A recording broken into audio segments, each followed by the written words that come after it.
Nagulantang ang mga kababayan natin sa Davao Oriental, Mindanao matapos ang matinding pagyanig sa kanilang lugar. Umabot sa magnitude 7.6 ang lindol na naranasan ngayong umaga, October 10, 2025 ayon sa PHIVOLCS. Ang lindol ay tektonik ang pinagmulan at may lalim na humigit kumulang 40 kilometro at naramdaman sa iba't ibang bahagi ng Mindanao. Agad na kumalat sa social media ang mga video ng matinding pagyanig. Makikita ang makisame at sementong bahagi ng mga gusali na nagbagsakan habang nagtatakbuhan ng mga tao palabas ng establishmento. Sa Tagum City, Davao del Norte, isang motorista ang nakuhanan ng video habang nanginginig ang tulay na kanyang tinatahak at maririnig ang kanyang sigaw na lindol habang pilit na binabalanse ang manibela. Ayon sa paunang ulat, isang babae ang nasawi matapos mabagsakan ng konkretong bahagi ng gusali sa Davao City.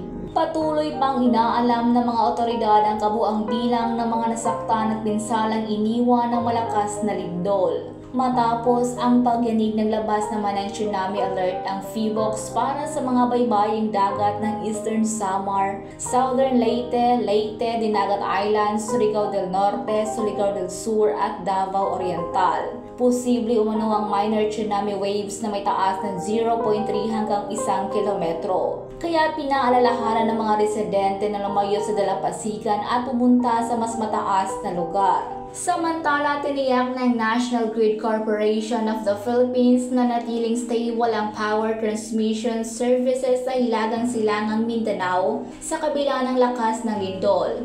Bilang pag-iingat, idineklara ng lokal na pamahalaan na walang pasok ngayong Biyernes sa lahat ng antas ng paaralan at mga tanggapan, pampubliko man o pribado sa Mati City, Davao Oriental. Naglabas naman ng pahayag si Pangulong Ferdinand Bongbong Marcos Jr. patungkol sa nangyari sa Davao Oriental.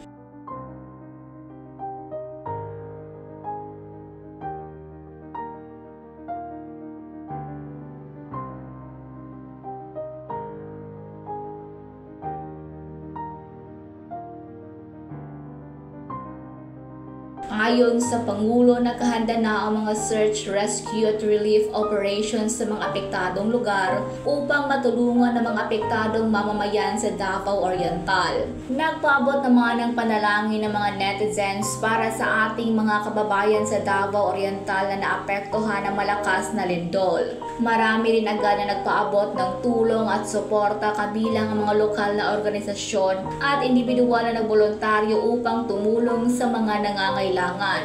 Sa social media, umapaw ang mga mensahe ng pag-asa at dasal para sa mga naapektuhan. Hiling ng marami ang agarang pagbangon ng mga taga Davao Oriental at ang kaligtasan ng lahat sa gitna ng mga aftershocks na posibleng maramdaman.